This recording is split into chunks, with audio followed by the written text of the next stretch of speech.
बहुत स्वागत है आपका 99 न्यूज के इस बिहार और झारखंड के बुलेटिन में। और इस वक्त आपके साथ मैं हूं दीपाली श्री। शुरुआत करते हैं बिहार की खबरों से। बिहार में कोरोना मरीजों की संख्या तेजी से कम हो रही है। 6 महीने में प्रदेश में 46,67,000 टेस्ट में 1,53,000 अधिक कोरोना पॉजिटिव मिलने, इनमें से अब तक 1,39,000 से ज्यादा लोग ठीक भी हुए हैं, जिसके बाद संक्रमित मामलों की संख्या घटकर 15,189 हो गई है। स्वास्थ्य विभाग ने जारी अपडेट में बताया कि आज 1,05,074 टेस्ट किए गए हैं, जिसमें 1,710 नए संक्रमित मिले हैं। पिछले 24 घंटे में 1,480 संक्रमितों ने इस बीमारी को पराजित किया है। राज्य में अब एक्टिव केस की संख्या 15,625 रह गई है। अकेले पटना जिले से 202 लोग हैं।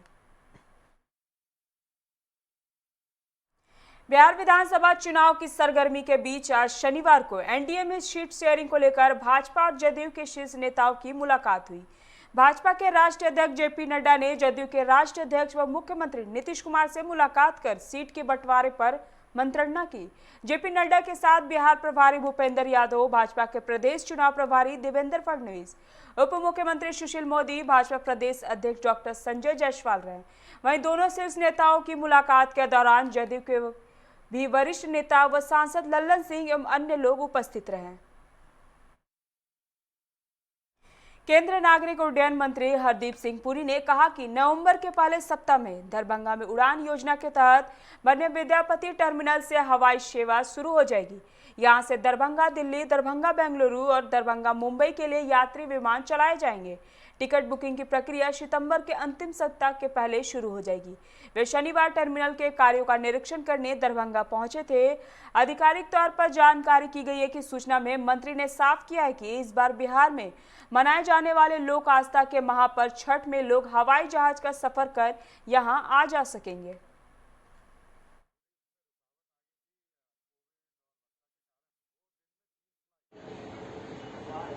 दिल्ली दरभंगा, मुंबई दरभंगा और बेंगलुरु दरभंगा ये नवंबर के पहले हफ्ते से चालू हो जाएंगी। इसके लिए बुकिंग सितंबर 30 से पहले ही हो जाएगी। और आपके यहाँ और हमारे यहाँ बहुत महत्वपूर्ण त्यौहार होता है छठ, वो उसके लिए जो शायद नवंबर के तीसरे हफ्ते में 21 तारीख के आसपास है, तो उससे पहले बहुत पहले ही यहाँ से फ्लाइट चालू हो जाएंगी उड़ान की। और मैं समझता हूं कि ये लोगों की बहुत देर से मांग थी, हमारे सांसद, हमारे एमएलए, सब लोगों की मांग थी। और मुझे बड़ी खुशी है कि मैं देख रहा हूं कि अब हम बस उस सिचुएशन में पहुंच गए हैं कि आज हम डेट अनाउंस कर पा रहे हैं।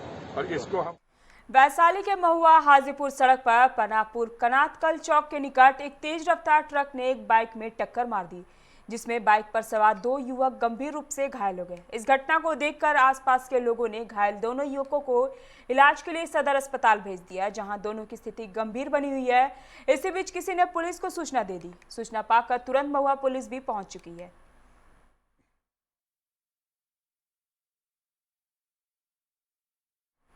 बिहार के रोहतास जिले युवती से फोन पर अश्लील बातें करना एक थानाध्यक्ष को महंगा पड़ गया।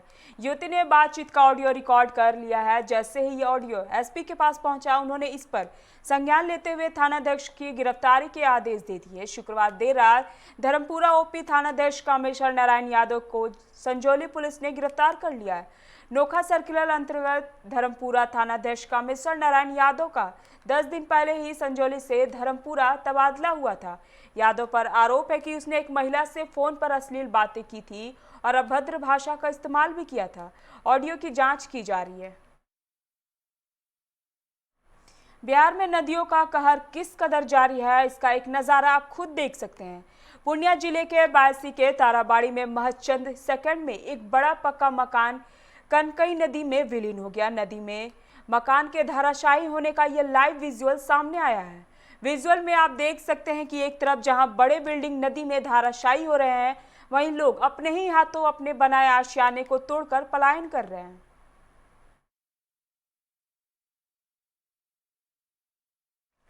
पटना हाईकोर्ट परिसर में वकीलों के लिए बने नए भवन का उद्घाटन केंद्रीय कानून मंत्री रविशंकर प्रसाद ने वीडियो कॉन्फ्रेंसिंग के जरिए किया। इस कार्यक्रम में पटना हाईकोर्ट के चीफ जस्टिस संजय करोल के अलावा हाईकोर्ट के अन्य जज भी शामिल रहे। इस उद्घाटन समारोह में बार काउंसिल ऑफ इंडिया के अध्यक्ष मनन कुमार मिश्रा ने भी शिरकत की। राज्य सरकार के महाधिवक्ता दलित किशोर इस दौरान मौजूद रहे। साथ ही पटना हाईकोर्ट के तीनों अधिवक्ता संघों के अध्यक्ष व महासचिव इस कार्यक्रम में उपस्थित रहे। केंद्रीय नागरिक उड्डयन राज्य मंत्री हरदीप सिंह शनिवार को कुंडा स्थित निर्माणाधीन इंटरनेशनल एयरपोर्ट का निरीक्षण किया। वे दोपहर करीब 12 बजे देवघर पहुंचे। इसके बाद हवाई अड्डे निर्माण का जायजा लिया। प्रधानमंत्री नरेंद्र मोदी ने 25 मई 2018 को इसका शिलान्यास किया था। इसके बाद से तेजी से काम हो रहा है। उम्मीद की जा रही है कि उड्डयन महामंत्री के निरीक्षण के राज्य यहां से विमानों के परिचालन के बाद निर्णय लिया जाएगा। केंद्रीय राज्य मंत्री के निरीक्षण के दौरान स्थानीय गोड्डा के सांसद निशिकांत दुबे भी उपस्थित थे। लगभग 600 एकड़ में फैले हवाई अड्डे से जल्द ही एयरबस 320 के परिचालन का अनुमान लगाया जा रहा है। यहाँ 8,500 फीट रनवे का कार्य पूर्ण कर लिया गया है। झारखंड सरकार 635.97 एकड़ जमीन प्राधिकार को हस्तांतरित कर चुकी है। झारखंड में पिछले 24 घंटे में कोरोना के 961 नए मामले दर्ज किए गए हैं। इसके साथ ही राज्य में कोरोना संक्रमितों की कुल संख्या 59,040 हो गई है। 15 संक्रमितों की मौत दर्ज की गई है। इसके साथ ही कोरोना से मरने वालों का आंकड़ा 532 पर पहुंच गया है। राज्य में अब तक 43,328 संक्रमित स्वस्थ हो चुके हैं। इस समय राज्य में कोरोना के कुल एक्टिव केस 15,180 हैं। धनबाद में भाजपा नेता सतीश सिंह की हत्या की तथाकथित जिम्मेवारी लेने वाले गैंगस्टर सुजीत सिन्हा को रांची पुलिस ने रिमांड पर ले लिया है। बरियातू थाना की पुलिस द्वारा उसे 4 दिनों के रिमांड पर लाया गया है। रांची की कोर्ट से रिमांड मिलने के बाद उसे जमशेदपुर के घाघेडी जेल से कड़ी सुरक्षा में रांची लाया गया है। पुलिस ने सुजीत सिन्हा से पूछताछ शुरू कर दी है। पुलिस उसे यह पता लगाएगी कि रांची, धनबाद समेत पूरे राज्य में किन किन बड़े व्यवसायियों से रंगदारी मांगी है और कौन कौन उसके निशाने पर हैं। रांची के खड़गड़ा बस स्टैंड में खड़ी अनीता नामक बस में देर रात अचानक आग लग गई। देखते ही देखते आग ने इतना विकराल रूप धारण कर लिया कि महज कुछ मिनटों में बस को जलाकर राख कर दिया। बताया जाता है कि आग पहले ड्राइवर के बैठने वाले स्थान पर लगी थी। स्थानीय लोग जब तक आग पर काबू पाते, इससे पहले धधक उठी और देखते ही देखते पूरी बस आग की चपेट में आ गई। लोगों ने इसकी सूचना फायर ब्रिगेड को दी, लेकिन जब तक दमकल की गाड़ी पहुंची तब तक बस पूरी तरह जल चुका था। निरसा के देवयाना में शुक्रवार को कोरोना जांच शिविर का आयोजन किया गया। जांच शुरू होते ही लोगों की संख्या बढ़ने लगी, जिसके बाद और भी किट मंगवाना पड़ा। तब भी लग रहा था कि किट कम पड़ जाएगी। शिविर में शहर के मुकाबले ग्रामीणों में ज्यादा उत्साह देखा जा रहा है। वीडियो विकास राय ने बताया कि लक्ष्य के 100 अधिक लोग होने के कारण धनबाद से किट मंगवाया गया। उसके बाद भी यदि लोग और जांच के लिए पहुंचते हैं तो अगली तिथि में शिविर लगाकर जांच की जाएगी। अभी तक के जांच में एक व्यक्ति संक्रमित पाए गए हैं। आदेश प्राप्त हुआ है, लेकिन भीड़ अत्यधिक बढ़ गई है, जिसके चलते 200 किट और मंगाया गया है। 500 कुल किट टेस्ट यहाँ कराने का व्यवस्था किया गया। सर, देखा जाए तो भीड़ 500 से भी अधिक है, तो क्या फिर कोई अगला तिथि दिया जाएगा जांच के लिए, ऐसा कुछ होगा क्या? निश्चित तौर पर उपायुक्त महोदय से बात करके अगर लोग बच जाते हैं तो फिर उसके आगे डेट लेकर और फिर ड्राइव चलाएंगे। फिलहाल क्या कोई संक्रमित कोई पाया गया है? अभी तक एक संक्रमित पाए गए हैं। क्या किया गया उसके? अभी बैठाया गया है अलग कमरे में, एक रूम सेपरेट बनाया गया है और 2-3 लोग हो जाएंगे तो उनको एक साथ कोविड अस्पताल में शिफ्ट कराएगा। राज्य के 12 नक्सल प्रभावित जिलों से 2500 सहायक पुलिसकर्मी शनिवार सुबह मोरहाबादी में जुटे हुए हैं। सहायक पुलिसकर्मियों की मांग है कि उन्हें नौकरी में परमानेंट किया जाए। 3 साल पहले उनकी अनुबंध के तौर पर नियुक्ति की गई थी। कहा गया था कि उनकी ड्यूटी संतोषजनक होगी तो उन्हें परमानेंट किया जाएगा। अब उनका अनुबंध खत्म हो रहा है, लेकिन अभी तक उन्हें परमानेंट नहीं किया गया है। मोरहाबादी में जुटी सहायक पुलिसकर्मियों ने कहा कि उनके प्रतिनिधि मंडल की उच्च अधिकारियों से वार्ता होगी, लेकिन जब तक परमानेंट करने की प्रक्रिया शुरू नहीं होती वे यहां से नहीं जाएंगे। धनबाद रेल मंडल ने 5 ट्रेनों के परिचालन की अनुमति मांगी थी। इनमें बिहार और पश्चिम बंगाल के साथ साथ दक्षिण भारत की ट्रेनें भी शामिल थी, पर धनबाद को सिर्फ एक ट्रेन लुधियाना एक्सप्रेस चलाने की अनुमति मिली है। यह ट्रेन आज रात धनबाद से फिरोजपुर के लिए रवाना होगी, जिसमें यात्रियों को कई नियमों का पालन करना होगा। यहाँ से खुलने वाली गाड़ी आज एक जो धनबाद से ओरिजिनेट होती है। वैसे टोटल 3 गाड़ियाँ हैं नई लिस्ट में, धनबाद फिरोजपुर, तो धनबाद से खुलेगी आज से। 2 गाड़ियाँ हैं जो धनबाद से पास करेगी खुलने वाली नहीं, एक है हावड़ा इंदौर और एक सिकंदराबाद दरभंगा। आज संबंधी सूचना तो आई है, पर वैसे हमारा ऑफिस खुलता है 10 बजे।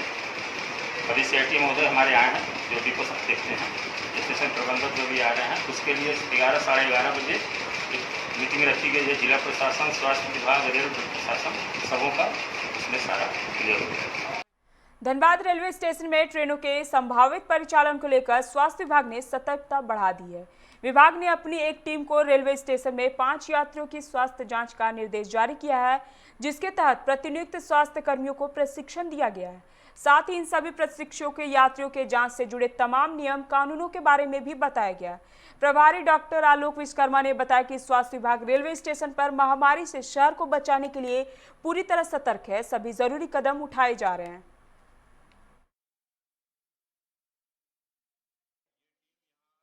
पहले से काम कर रही है, ये लोगों का स्क्रीनिंग करती थी। अब स्क्रीनिंग के साथ साथ इनकी जिम्मेदारी हो गई है जांच करने की, स्वाब टेस्ट करने की। जो धनबाद में पैसेंजर आ रहे हैं उनका स्वाब टेस्ट इनको करके बताना है कि वो कोरोना से पीड़ित हैं या नहीं पीड़ित हैं। इसी संदर्भ में जिला प्रशासन के द्वारा एक कार्यक्रम चलाया जाएगा और वो कल सुबह से ये 6 बजे से 24/7 बनाया गया है प्रोग्राम। 24 घंटे यहाँ पे ये सुविधा उपलब्ध कराई जा रही है और लोगों को ये सुविधा दी जा रही है। जो कोरोना से प्रभावित लोग रहेंगे उन्हें हम आइसोलेट करेंगे, उनको ट्रीटमेंट देंगे। निरसा के कालू बथान ओपीएस क्षेत्र अंतर्गत खोखरा पहाड़ी पंचायत के मुख्य मार्ग पर स्थित एक जमीन को लेकर शनिवार की सुबह 2 पक्षों के बीच विवाद हो गया। देखते ही देखते मामला अहिंसक रूप ले लिया। सूचना पाकर मौके पर पहुंची कालू बथान पुलिस ने स्थिति को नियंत्रण किया। मामला खोखरा पहाड़ी के मुख्य मार्ग पर स्थित एक आदिवासी की जमीन की है। आदिवासी श्रवण टुडू ने जिला परिषद अध्यक्ष रॉबिन चंद्र गोराई पर उनकी जमीन को धोखाधड़ी कर जबरन हड़पने का आरोप लगाया है।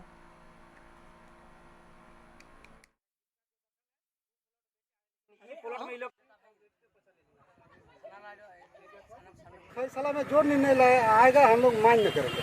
कल हम लोग काफ़ी 7-8 मुखिया, 5 पंचायत के आदमी बैठे और यह निर्णय लिए और पंचायत में यह निर्णय हुआ रॉबिन गोराई के विरुद्ध। इस जमीन में रॉबिन गोराई का अधिकार नहीं बनता है, ये पंचायत में निर्णय हुआ। और जब यह निर्णय हुआ तो वो जो है हम पंचायत का मांग नहीं मानते हैं ये बोल के उठ के भाग गया। और जब भागा तो यहाँ के लोग, पंचायत के लोग ये निर्णय लिया कि उसका दखलदारी को हटाना है। वो बाउंड्री दिया है, इसको इसके विरुद्ध में हम लोग को अब आना है। और इस सरवन टुडू मुलिंदो मांझी को आदेश दिया कि तुम घर बनाओ, हम लोग आपके। अभी के बुलेटिन में फिलहाल इतना ही। तमाम खबरों के लिए आप बने रहिए 99 न्यूज के साथ। नमस्कार।